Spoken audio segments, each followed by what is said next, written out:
السلام علیکم تمام سننے والوں سے گزارش ہے کہ ہمارا نیا چینل در نبی آفیشیل سبسکرائب کیجیے اور سنیے خوبصورت نعت رسول مقبول صلی اللہ علیہ وآلہ وسلم۔ چینل کا لنک ڈسکرپشن میں دے دیا گیا ہے۔ شکریہ۔ اور اس کے ساتھ پھر خرافات یہ جو شامل ہو چکی ہیں، اس نے معاشرے کو پیس کے رکھ دیا۔ جو مزارات پہ ہو رہا ہے ہم ڈٹ کے اس کا انکار کرتے ہیں۔ اللہ کے علاوہ کسی کے سامنے سجدہ جائز نہیں ہے، بلکہ ہمارے امام احمد رضا خان فاضل بریلوی نے لکھا ہے، آپ فرماتے ہیں کہ سجدہ قبور بالاتفاق حرام ہے اور طواف قبور بالاتفاق حرام ہے، زیارت قبور بالاتفاق جائز ہے، بوسہ قبور مختلف فی ہے، احوط یہ ہے کہ نہ دیا جائے۔ یعنی بوسے سے بھی اگر گریز کر لیا جائے تو کسی کو کوئی اور شائبہ نہ ہو تو یہ بھی بہتر ہے، لیکن خیر بوسے کے بارے علماء قائل ہیں، اس پر دلائل بھی موجود ہیں، لیکن قبروں کے سامنے یوں ہی کھڑے ہو جانا اور کھڑے ہو کر کے یوں سر جھکانا یہ جائز نہیں ہے۔ اللہ یہ تو اس کو بھی پتا ہے کسی کے آگے سر نہیں جھکانا۔ حضرت مجدد کی تعلیم کیا تھی؟ یہی بات کہی تھی اکبر نے کہ سجدہ نہیں کرتے تو ساری جھکا دی، آپ نے فرمایا نہیں جھکاؤں گا۔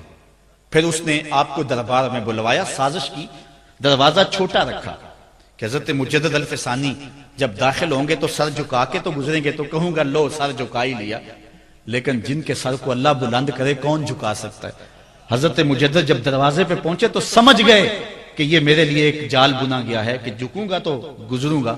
آپ نے پہلے اپنی ٹانگیں داخل کی تو اقبال خراج پیش کرتا ہے، حاضر ہوا میں شیخ مجدد کی لحد پر، وہ خاک کے زیر فلک مطلع انوار، گردن نہ جھکی جس کی جہانگیر کے آگے، جس کے نفس گرم سے ہے گرمی احرار، وہ ہند میں سرمایہ ملت کا نگہبان، اللہ نے بر وقت کیا جس کو خبردار۔ اس لیے کسی کو اپنے سامنے جھکانا یا کوئی میرے لیے کھڑا ہو، حضور نے یہ بھی فرمایا کہ جو شخص یہ ارادہ رکھے کہ میرے لیے لوگ کھڑے ہوں اپنا ٹھکانہ جہنم میں تلاش کرے۔ آج خود اگر کوئی کھڑا ہو جائے تو یہ اس کی مرضی، اور حضرت سعد آئے، حضور نے فرمایا قوموا الی سیدکم، یہ تمہارا سردار آیا، اس کا اٹھ کے استقبال کرو۔ لیکن اگر کوئی خود چاہے کہ میرے لیے کھڑے ہوں تو اس کے لیے یہ وعید فرمائی۔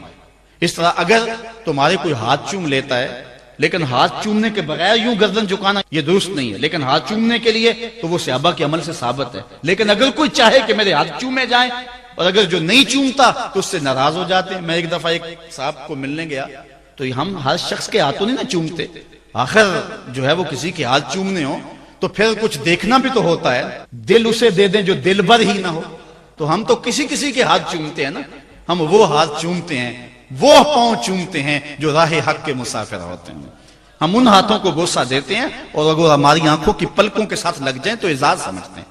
تو خیر میں نے مصافحہ کیا تو ناراض ہو گئے، انہوں نے پکڑ کے میرے ہاتھ چوم لیے، کہنے لگے لو کیا بگڑا ہے میرا؟ میں نے کہا کہ ٹھیک ہے تمہارا کچھ نہیں بگڑا لیکن میرا بھی کیا بگڑا اگر نہیں چومے تو یہ عجیب سی کہانی ہے، ناراض ہو جاتے ہیں۔ ایک بت خانے بنے ہوئے ہیں، لوگ آئے ہمیں خدا ملاؤ، تم نے اپنی پوجا شروع کروا دی۔ لوگ آئے کہ خدا کا نام جپا جائے اور تم صرف اپنی ہی خوشامد چاہتے ہو، ہر وقت تمہارا ہی ذکر ہو۔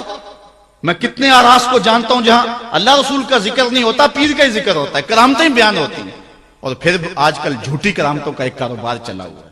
عجیب رنگ ڈھنگ ہے، عجیب بات ہے، خوابیں گھڑی جا رہی ہیں، کرامتیں گھڑی جا رہی ہیں۔ میرے پاس بھی کئی لوگ آئے خوابیں لے کر، جی یہ ہم نے دیکھا ہے، میں نے کہا تم نے دیکھا ہوگا، میں نے نہیں دیکھا ہے۔ لوگ بڑے مفاد پرست ہیں، بڑے بڑے رنگوں میں آتے ہیں۔ ایک بندہ میرے پاس ایک دفعہ آیا کہ جی میرے پاس 12 موئے مبارک ہے، میں 2 آپ کو دینا چاہتا ہوں۔ میں نے کہا تو لوٹ سیل لگائی ہوئی ہے، موئے مبارک کوئی تماشا ہے؟ جہاں سے مرضی کو بال اٹھا کے کہہ دیتا ہے یہ حضور کا موئے مبارک ہے، یہ کوئی تماشا ہے؟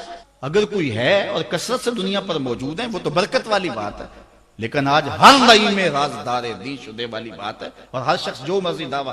ایک بندے نے ایک دن مجھے رات کو فون کیا، جناب کہاں ہے؟ میں نے کہا گھر میں ہوں۔ کہنے ذرا باہر نکل کے دیکھو۔ میں نے کہا کیا ہے؟ کہا جی آسمان کی طرف دیکھو۔ میں نے کہا ہوا کیا ہے؟ کہنے لگا چاند کے اندر حضور کی تصویر ہے۔ میں نے کہا تو پاگل ہے، لوگوں نے زندگیاں گزار دی اور زیارت نہ ہوئی، اور تو جو ہے لوٹ سے لگا دی ہوئی ہے کہ چاند کے اندر تصویر لگا دی۔ میں نے کہا کمال ہے، کوئی بات کرنے والی ہے تیری؟ ہمارے ہاں ذوف الاعتقادی اتنی پھیل گئی ہے کہ جو بات کرے لوگ پیچھے دوڑ پڑتے ہیں۔ کئی ایسے واقعات ہوئے ہیں، کوئی کہتا ہے میرے گھر میں حضور کے قدم لگے ہیں، کوئی کچھ بول رہا ہے، کوئی کچھ بول رہا ہے۔ یہ لوگ اللہ سے ڈرتے نہیں ہیں، خوف نہیں کرتے۔ جھوٹی خوابیں، جھوٹی کرامتیں اگر سچی ہیں تو میں ان کا انکار نہیں کرتا، لیکن اس وقت معاشرے کے اندر جو کچھ ہو رہا ہے میں اس کی نشاندہی کر رہا ہوں. اپنے بھی خفا مجھ سے ہیں بیگانے بھی ناخوش. میں زہر حلال کو کبھی کہہ نہ سکا کند، بات وہی کہتا ہوں سمجھتا ہوں جسے حق. نئے ابلۂ مسجد ہوں نئے تہذیب کا فرزند. میں کہتا ہوں اگر جھوٹوں کے پیچھے چلو گے رسول اللہ ناراض ہو جائیں گے تم سے. یہ جرأت کیوں کرتے ہو؟ یہ ہمت کیوں کرتے ہو؟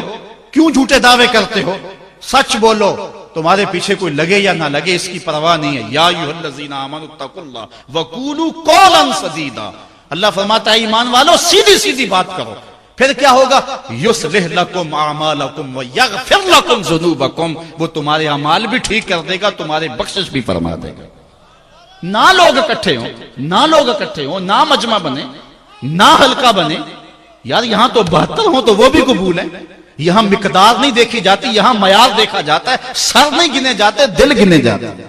یہاں یہ دیکھتے ہیں. مت لوگوں کو جو ہے وہ کھلونے دے کے بہلاؤ اور لوگوں کی عقیدتوں کو لوٹو اور لوگوں کے ساتھ ظلم کرو، زیادتی کرو، اپنی آخرت بھی کالی کرو اور لوگوں کی آخرت بھی کالی کرو. آپ دیکھیں دائیں بائیں، اپنی نظر رکھیں. نگہباں بن کے جو اہل چمن کی آبرو لوٹے. چمن والو عقیدت چھوڑ دو ایسے نگہباں کی. کوئی حق کا مسافر تلاش کرو، چاہے اس کے کپڑے پھٹے ہوئے ہوں، کرامت اس کی نہ ہو ساری زندگی کے اندر، لیکن محمد عربی کی غلامی تو ہونا. حضرت شاہ نقشبند بخاری سے کسی نے پوچھا حضور آپ کی کوئی کرامت؟ فرمانے لگے اس سے بڑی کرامت کیا ہو سکتی ہے؟ اتنے گناہوں کے باوجود زمین پہ چل رہا ہوں اور زمین مجھ کو دھنسا نہیں لیتی اپنے اندر. ہمارے بزرگوں کی تو کہانیاں یہ تھیں اور آج تھوک کے حساب سے کرامتیں دی جا رہی ہیں. آج کے پیروں کی اتنی کرامتیں، غوث پاک کی بھی اتنی کرامتیں بیان نہیں ہوتی جن کی ان کی کرامتیں بیان ہو رہی ہیں. دڑا دڑ کرامتیں بیان کر رہے ہیں. ایک بندے کے یہاں بچہ پیدا ہوا اور اس نے یہ شور کر دیا کہ یہ رمضان کے دنوں میں دودھ نہیں پیتا، اس لیے کہ حضرت غوث پاک بھی نہیں پیتے تھے، وہ بھی پیدائشی غوث تھے اور یہ بھی پیدائشی غوث ہے اور رمضان کے دنوں میں دودھ نہیں پیتا. اچھا کوئی 2-4 ماہ گزرے تو اس غوث کی ماں کو طلاق دے کے نئی عورت سے شادی کر لی. میں نے کہا کم از کم اتنا تو خیال رکھتے، جس نے غوث جنم دیا ہے اس کو تو عزت سے گھر سے رکھتے. تو یہ کیا تماشے ہیں؟ کیا لوگ بے وقوف ہیں؟ اب لوگ سمجھنے لگے ہیں. لوگ جو ہے وہ ان وجہ سے پھر دور دین سے ہوتے ہیں. نقصان یہ ہوتا ہے. لیکن میں آپ کو کہتا ہوں دنیا سے حق ناپید نہیں ہوا. اگر مداری گر موجود ہیں، ڈاکو لٹیرے اور چور موجود ہیں تو حق کا ڈنڈورا دینے والے بھی اس دھرتی پہ بستے ہیں. ہمارا رویہ یہ ہے کہ ہم کسی ایک شخص سے بدزن ہو جاتے ہیں تو پورے طبقے سے بدزن ہو جاتے ہیں. کئی بندوں کو میں سنا جو میں دیکھا ہوا ہے پیروں کو، اور تو نے دیکھے ہوئے ہی نہیں ہے. جن کو مل کر زندگی سے عشق ہو جائے وہ لوگ شاید آپ نے دیکھے نہ ہو، مگر ایسے لوگ بھی ہیں کہ جن کو دیکھ کر کے زندگی گزارنے کا ڈھب آ جاتا ہے، سلیقہ اور طریقہ آ جاتا ہے. ان لوگوں کی تلاش کرو. اگر ایک دکان سے کپڑا صحیح نہ ملے، سودا صحیح نہ ملے تو آپ جو ہے کیا کھانا پینا چھوڑ دیتے ہیں؟ آپ کو پتا پورے شہر سے مٹھائی کہاں سے اچھی ملتی ہے، آپ کو پتا پورے شہر سے کپڑا کہاں سے اچھا ملتا ہے، آپ کو پتا پورے شہر میں جو ہے وہ فلاں چیز اچھی کہاں سے ملتی ہے. دین بھی ڈھونڈو کہاں سے خالص ملتا ہے اور کہاں سے نہ خالص ملتا. اس کے لیے محنت کرنی پڑے گی. جھولی میں یوں نہیں ڈال دیا جائے گا. اس کے لیے تمہیں جانا پڑے گا، کوشش کرنی پڑے گی. ہاں 1 سے دھوکہ کھاؤ گے، 2 سے کھاؤ گے، 3 سے کھاؤ گے، لیکن جو تم دھوکہ کھاؤ گے تم تو رب کے نام پہ کھاؤ گے نا. حضرت عمر رضی اللہ تعالیٰ عنہ کی عادت تھی جو غلام لمبی نمازیں پڑھتا اس کو آزاد کر دیتے. غلاموں کو سمجھ آ گئی، لمبی نمازیں پڑھنی شروع کر دی، آپ آزاد کر دیتے. کسی نے کہا عمر تم تو بھولے آدمی ہو، یہ نمازیں اللہ کے لیے نہیں پڑھتے، یہ آزادی کے لیے پڑھتے ہیں. تو حضرت عمر نے کہا یہ مجھے اللہ کے نام پہ دھوکہ دیتے ہیں، میں 100 بار کھانے کے لیے تیار ہوں. ایک جگہ سے دھوکہ کھایا، 2 سے کھایا، 3 سے کھایا، 4 سے کھایا. جب تمہاری نیت ٹھیک ہوگی منزل ضرور ملے گی. یہ ہو نہیں سکتا. خورش بے بدرا جو کب کو حمام کہ یک روز افتد ہمائے بدام. سادی کہتے ہیں چارہ ڈالتا جا، دانا ڈالتا جا. کبھی تتر آئے گا، کبھی مور آئے گا، کبھی کبوتر آئے گا. پھر ایک دن جس کو تو تلاش کرتا ہے وہ ہما بھی تو آ ہی جائے گا نا. اس لیے حق کے سفر کو نہ چھوڑنا، چلتے رہنا اور راہ حق کی جو ہے منزل پر جو ہے وہ انشاءاللہ ایک دن ضرور گامزن ہوگے.